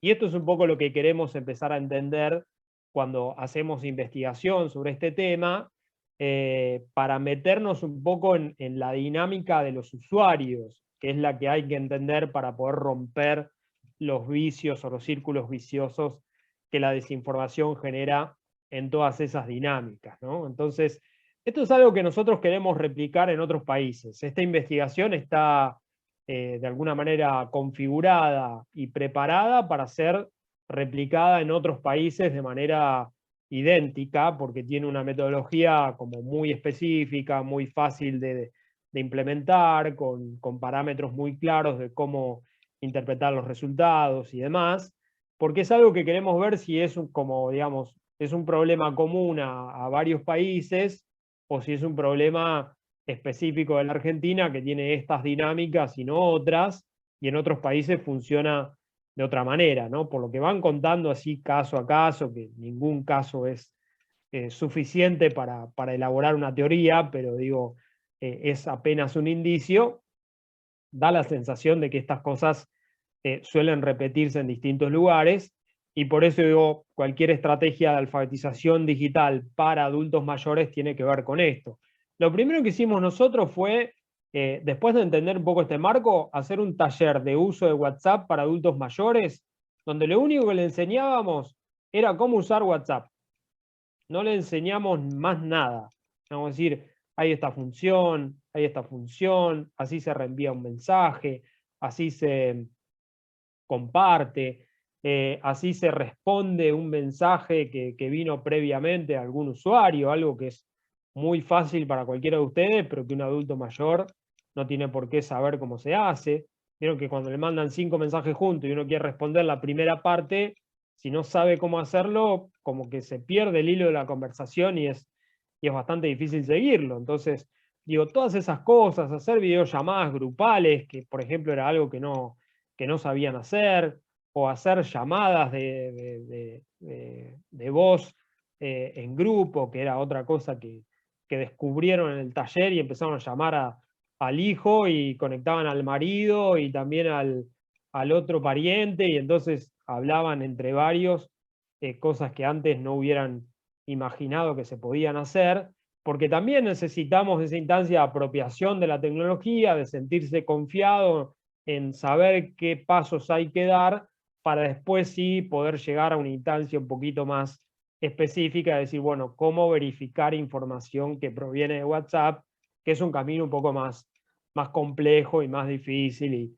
y tiene otras rutinas y otras formas, ¿no? Pero digo, este es un poco el camino que nosotros queremos marcar y que nos gusta transmitir a todos aquellos que están preocupados por este tema, y que claramente ustedes están acá participando en el día de hoy porque realmente se preocupan y les interesa el tema. Y entonces digo, nos parece que hay que ir construyendo estas bases.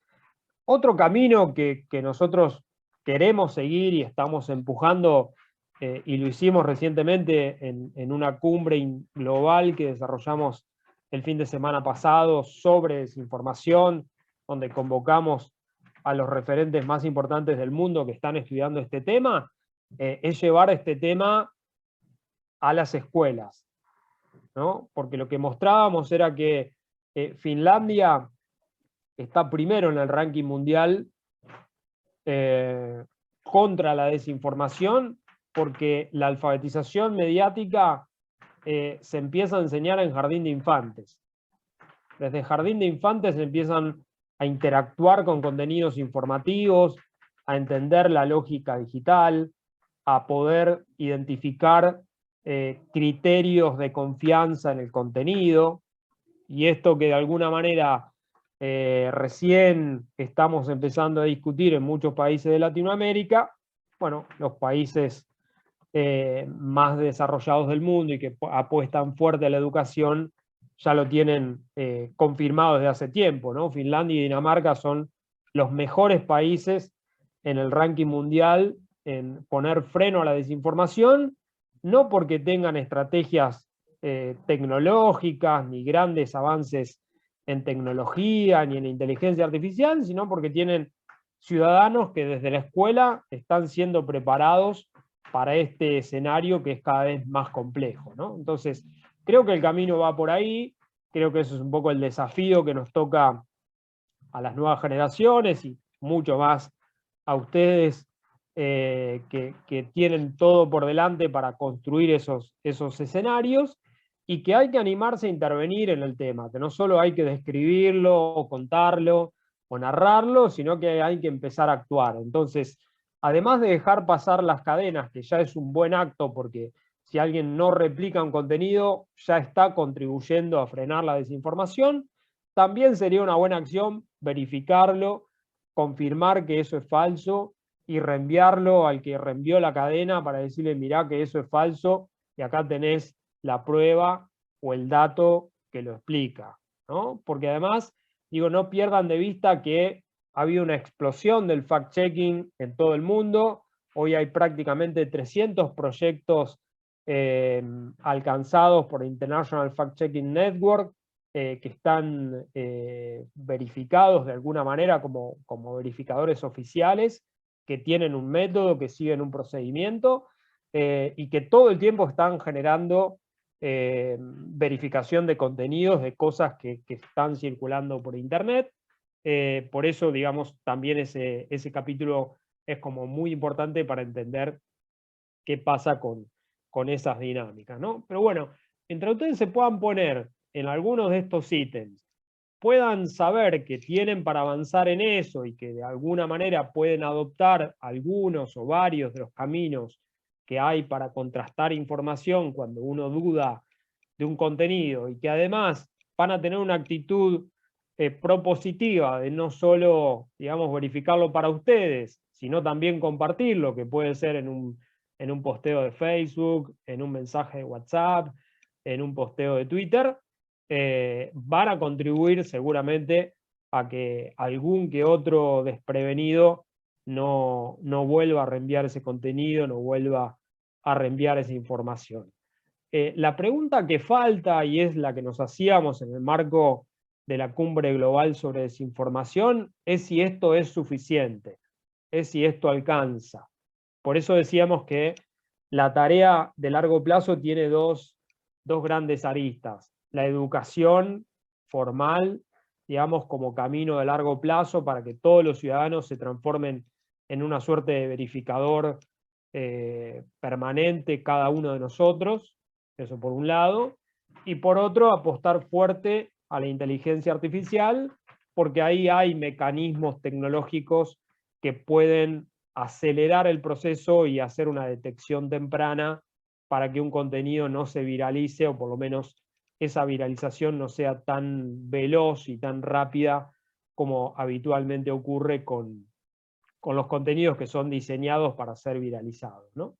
Así que bueno, ese es un poco el gran panorama, la gran película que queríamos compartir. A mí me quedan 10 minutos finales para un repaso de algo que quiero dejarles para que puedan conectar con el encuentro con Soledad, pero si hay como preguntas, comentarios o quieren que enfoquemos algún otro aspecto, este es el momento.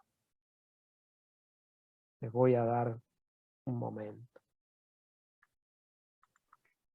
Roger levantó su mano nuevamente. Roger, puede abrir su micrófono. Muchas gracias. Pues Adrián, he estado leyendo tu currículum, es impresionante, de verdad. Bueno, me alegra mucho poder tener la ciencia, la capacidad de poder tener esta clase contigo. Creo que desde 2016 el portal Transparencia de Gastos Municipales es el que me ha llamado mucho la atención. Relacionado a la transparencia, al fact-checking, que es otro de los sitios que mencionaste, que también lo he buscado para poder entender qué es a lo que te referías. ¿Cómo nosotros, como estudiantes, yo en mi caso soy maestro de educación primaria urbana, y ahora estoy cerrando la carrera como profesor de enseñanza media y técnico de administración educativa? ¿Cómo nosotros, como estudiantes, maestros, padres y miembros de familia, podemos enfocarnos en ser como Dinamarca, en llegar a ese punto? ¿Qué es en una oración, en algo muy resumido, qué consejo tú nos darías para poder mejorar en esa situación? Bueno, la pregunta como es muy, muy complicada, porque si uno tuviera la solución sería como, digamos, profeta en este campo que es muy dinámico, y la dificultad que tiene el campo de la desinformación es que, como en todo el ecosistema digital, a medida que avanzan las soluciones, cambian los problemas. ¿no? Cuando uno encontró la solución para algo, cambió la dinámica del problema, porque, lo decía también Rosenthal Alves del Nike Center la semana pasada, los malos, entre comillas, hacen un mejor uso de la tecnología que el resto de los actores del ecosistema digital, es decir, aprenden muy rápido cómo vulnerar las barreras que se van poniendo en materia tecnológica. En relación a cómo llegar a Dinamarca, a Finlandia, a los países que lideran el ranking de mejor posicionamiento frente a la desinformación, el camino que ellos construyeron es muy claro, es llevar a la currícula escolar estos temas, es tener alfabetización mediática como un contenido transversal a al sistema educativo en todos los niveles, e independientemente incluso en el nivel universitario de la carrera que se transite, que se curse, hay alfabetización mediática. Y alfabetización mediática, para sintetizarlo rápido, es entender la lógica de los medios de comunicación, entender cómo circulan las noticias, entender cómo funciona el ecosistema digital.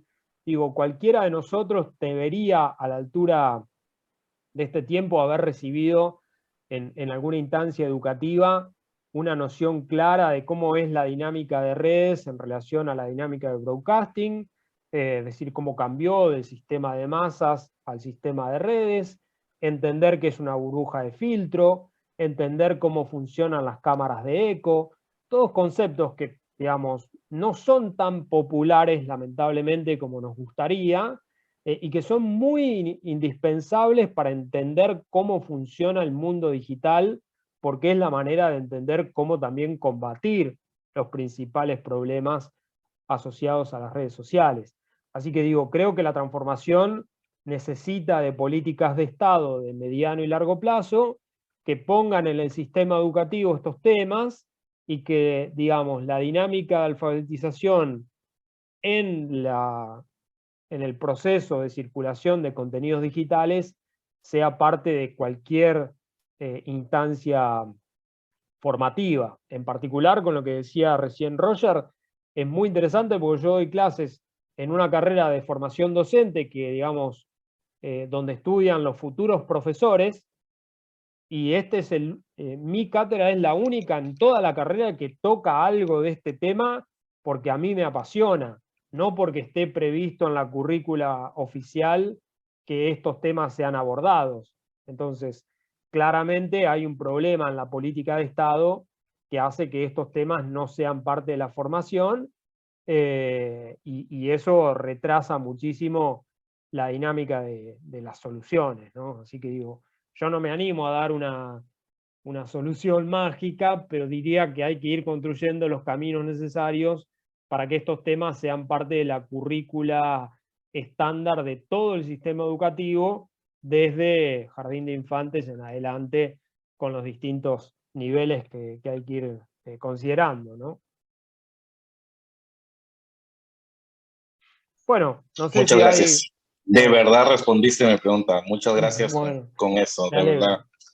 Me alegro, Roger, porque era difícil tu pregunta, era compleja. Bueno, no sé si hay como más preguntas o comentarios. Yo simplemente quiero, para no demorar, recordarles un poco esto que entiendo que ya lo vieron con Soledad. ¿Digo bien, Ana María? Una guía rápida para identificar fakes. Vimos una guía cortita como de 4 pasos, no esta que tú traes, otra más chiquitita. Puede ser que hayan visto, solo para saber, esto, los 10 pasos del método desconfío. Sí. Bien. Bueno, esto es un procedimiento estándar de verificación que se usa en cualquier proceso de fact-checking. Nosotros construimos nuestro propio método que agrega algunos pasos y algunas acciones que no necesariamente están en todos los manuales, porque entendíamos que había que ser un poco más metódico en la manera en la que hay que verificar un contenido, ¿no? Entonces, bueno, estos son los pasos que hay que seguir. Todo esto lo van a trabajar con Soledad y lo van a trabajar de manera más práctica, así que va a ser una clase mucho más entretenida que esta, que ha sido como más conceptual, más de entender el problema, de ver las categorías y demás. Pero bueno, a mí me tocó ser el aburrido del grupo. A Soledad le va a tocar la parte divertida, digamos, que es meter mano en las herramientas, probar cosas, usar un poquito las posibilidades digitales. Pero, por ejemplo, digamos, van a aprender la semana que viene, cómo hacer una búsqueda reversa de imágenes, que es algo muy simple, que todos deberíamos saber, pero que, como también le decíamos recién a Roger, lamentablemente no todos los usuarios saben cómo se hace.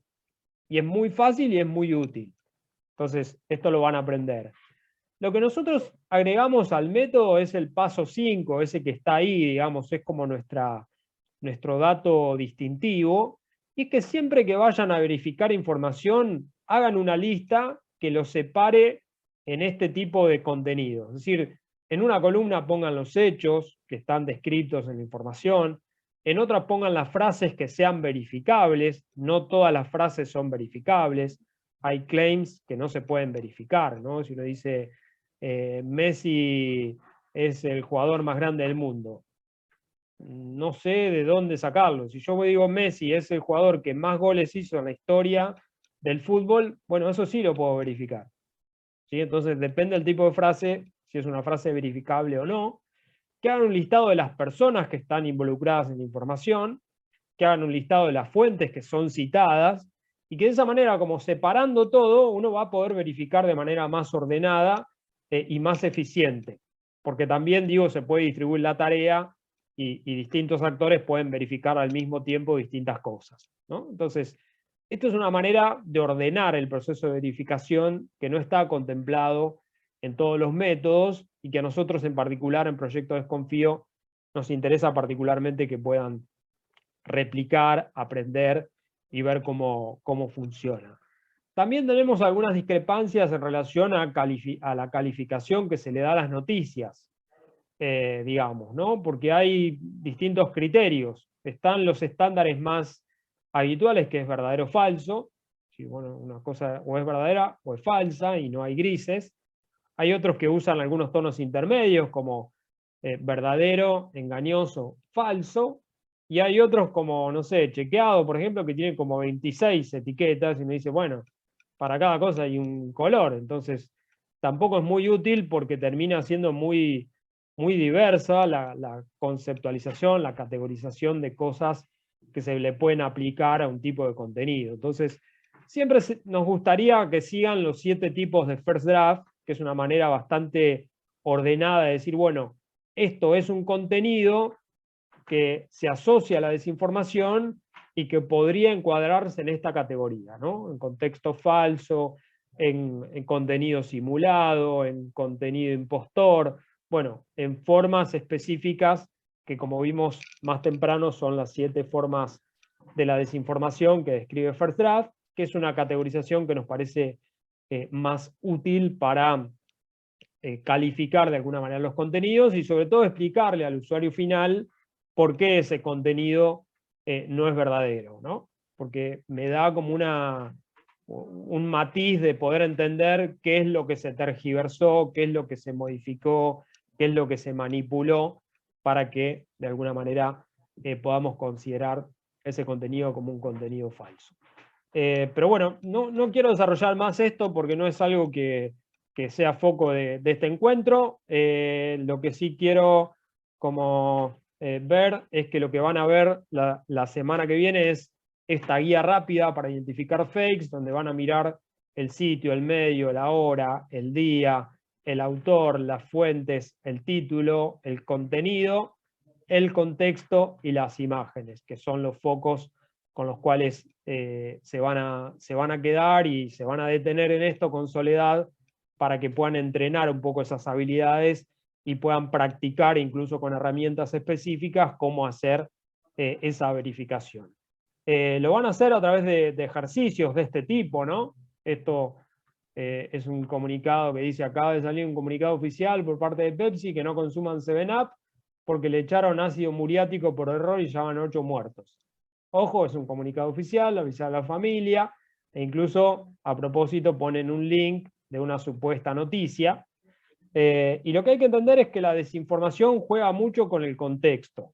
Entonces, si bien acá echaron está con H, digamos, es como hay errores, uno ya sospecha por el tono de alarma, etcétera, etcétera, también es cierto que, por ejemplo, aparecen este tipo de contenidos que conectan directamente con el contenido falso.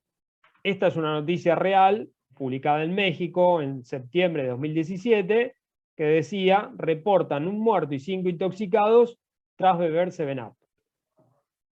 Entonces, eso se conectó de alguna manera con otro contenido falso, totalmente inventado, pero que termina siendo verosímil.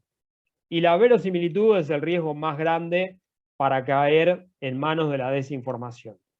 ¿Sí? La desinformación se construye sobre esta base. En ese contexto, en ese distrito de México, y a pocas semanas de esa información que fue real, este contenido falso es probable que hubiera impactado y que la gente lo hubiera compartido.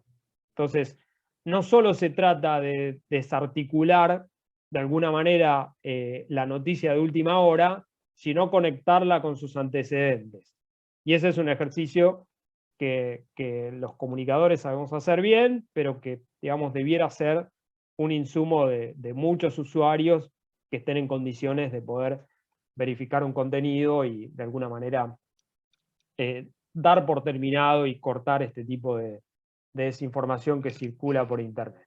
Esto es lo que van a ver en el próximo encuentro, es decir, herramientas para detectar fakes. Ahí van a usar herramientas y se van a dedicar como a entrenar un poco esas habilidades. Y ahí va a estar con ustedes Soledad Regues, que es la cofundadora de Proyecto Desconfío, así que van a tener la parte entretenida con Sole para aprender qué herramientas usar, cuáles son, cómo acceder a ellas, etcétera, en el taller de la próxima semana. Bueno, ahí tienen mi correo electrónico, por las dudas alguien quiera conectarse con nosotros. También tienen, como mostramos un poco al principio, el sitio de Desconfío, desconfío.org, para ver un poco qué estamos haciendo, dónde andamos y demás. Así que ahí también pueden encontrar y nos pueden contactar. Y de mi parte, Ana María, yo quedo como a disposición entre hoy y la semana que viene para todas las dudas, preguntas, sugerencias, etcétera, que puedan ir apareciendo y que por ahí uno cuando está como tan abrumado de información dice, bueno, no me di cuenta de preguntar esto, de consultar tal cosa, así que siéntanse con libertad para preguntar. Bueno, nada más, de mi parte he terminado. Me quedo en silencio. Excelente, Adrián, muchísimas gracias por acompañarnos.